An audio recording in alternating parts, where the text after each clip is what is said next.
मुफ्ती अखलाक के बयानात के लिए मुफ्ती साहब के ऑफिशियल चैनल मुफ्ती अखलाक अशरफी स्पीचेस को सब्सक्राइब करें। एक बूढ़ी माँ अपने एक छोटे से बेटे को पढ़ने के लिए अनजान शहर के अंदर भेजती है, बगदाद शहर के अंदर भेजती है। और उसने अपने उस छोटे से 9 उम्र लड़के को, छोटी सी उम्र का बच्चा, 40 दिरहम उसको देकर उसे एक काफिले के साथ रवाना कर दिया। एक सौदागरों का काफिला उसके साथ में उस बच्चे को रवाना कर दिया, क्योंकि वो भी उसी शहर को जा रहा था कि तू इसके साथ जाएगा तो डाकुओं के लूटने से महफूज रहेगा, काफिले के साथ चलना। लिहाजा वो बच्चा इल्म दीन हासिल करने के लिए अपनी माँ की नसीहत को सुनकर चल दिया, उस काफिले के साथ चला जा रहा था। जब एक जगह वो काफिला ठहरा, वहाँ पर लुटेरे आ गए, सामान को लूटने वाले हजरात, सामान को लूटने वाले लोग वहाँ पर आ चुके। उन्होंने तमाम काफिले के सामान को लूट लिया, लेकिन उस बच्चे पर किसी की निगाह नहीं गई। किसी को ख्याल नहीं आया कि इस बच्चे के पास भी कुछ हो सकता है।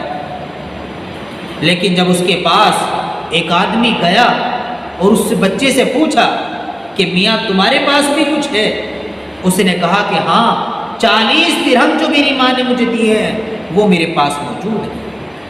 वो आदमी हैरान और परेशान कि वो चाहता तो छुपा लेता, मुझे तो गुमान भी नहीं था कि इस आदमी के पास 40, इस बच्चे के पास 40 दिरहम हो सकते हैं। आखिर इस बच्चे ने सच बोला तो क्यों बोला? वो बच्चे का हाथ पकड़कर अपने सरदार के पास ले गया। सरदार ने उससे पूछा कि बच्चे तेरे पास भी कुछ है? कि हाँ है, मेरी माँ के दिए हुए 40 दिरहम हैं। कि तेरी माँ ने तुझे 40 दिरहम दिए? कि हाँ, मेरी माँ ने मुझे 40 दिरहम दिए। कि कहाँ जा रहे हो? कि मैं इल्म दीन हासिल करने के लिए जा रहा हूँ, और उस अनजान शहर में मुझे किसी से अपनी ज़रूरत को बताने की ज़रूरत ना पड़े, इसलिए मेरी माँ ने मुझे 40 दिरहम दिए ताकि मैं अपनी ज़रूरत को पूरी कर सकूं, किसी को अपना तकाजा ना बता सकूं। वो सरदार बड़ा हैरान और परेशान कि एक बच्चा चाहता, छोटी सी उम्र का बच्चा, वो चाहता तो मुझसे छुपा सकता था, वो चाहता तो मुझे ना बताता कि मेरे पास 40 दिरहम हैं, लेकिन उस बच्चे ने मुझे फ़ौरन, मेरे से बगैर बताए, मेरे बगैर मालूम किए, उसने फ़ौरन मुझे ये बता दिया कि मेरे पास 40 दिरहम है। उस सरदार ने कहा कि तूने इतना बेहतरीन सच किस वजह से बोला? तो चाहता तो मुझसे छुपा सकता था, मैंने तुझसे नहीं मांगे 40 दिरहम, तूने खुद बताए कि मेरे पास 40 दिरहम है। आखिर तू चाहता तो छुपा लेता, लेकिन तूने सच बोला तो किस वजह से?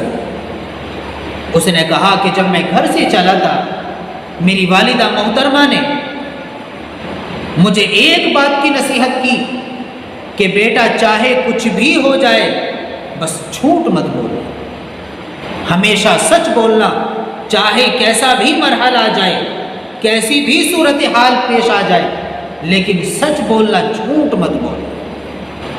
बस माँ की नसीहत को मुझे पूरा करना था, भले चाहे इस नसीहत में, इस नसीहत को बताने के लिए, इस नसीहत को पूरा करने के लिए चाहे मेरी जान ही क्यों न चली जाती। दिरहम चले जाते हैं तो चले जाए, जान जाती है तो चली जाए, लेकिन माँ की नसीहत जो मुझे मिली है, माँ ने जो मुझसे कहा है, मैं उसको छोड़ नहीं सकता। इस बात से उस सरदार की दिल पर ऐसी चोट लगी, ऐसी चोट लगी कि उस सरदार की कैफियत बदल गई। उस सरदार ने अल्लाह से तौबा की, अल्लाह के सामने गिड़गिड़ाया, माफ़ी मांगी, और तमाम सौदागर के काफिला जो बच्चे के साथ था, तमाम साजो सामान जो उन्होंने लूटा हुआ था, वो सारा का सारा वापस कर दिया। उस बच्चे के 40 दिरहम भी दे दिए और अल्लाह की तरफ मुड़कर आ गया। अल्लाह से तौबा की, अल्लाह अल्लाह करने लगा। वो तरीका وہ راستہ ہی چھوڑ دیا لوٹ مار کا کہ جب ایک بچہ اپنی ماں کی نصیحت کو چھوٹی سی عمر میں پورا کرنے کے لیے کسی چیز کی پرواہ نہیں کرتا، ہم نے تو نہ جانے کتنے اللہ کے حکم توڑے ہیں، کتنے ماں کے حکم توڑے ہیں، اور یہ چھوٹا سا بچہ ابھی سے ہی اپنی ماں کا فرما بردار ہے۔ اس نے فوراً اپنی گناہوں سے معافی مانگی اور تمام سامان کو واپس کیا اور اللہ اللہ کرنے لگا۔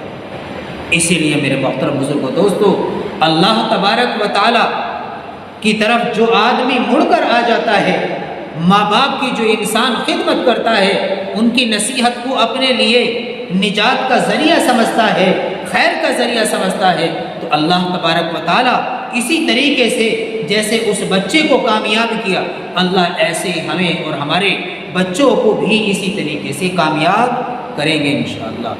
لیکن وہ بچہ کون تھا جس نے اپنی ماں کی نصیحت کو قبول کیا؟ جب ماں کی نصیحت کو قبول کیا تو اللہ نے اس کو کیا بنایا؟ اسے علم دین حاصل کرنے کے لیے جو بچہ بغداد گیا تھا، اس بچے کو جب اللہ نے دین کی خاطر چمکایا تو ایسا چمکایا کہ آج ساری دنیا، ساری اسلامی دنیا اس کو مولانا عبد القادر جیلانی رحمۃ اللہ علیہ کے نام سے جانتی ہے۔ اللہ ان باتوں پر عمل کی توفیق عطا فرمائے۔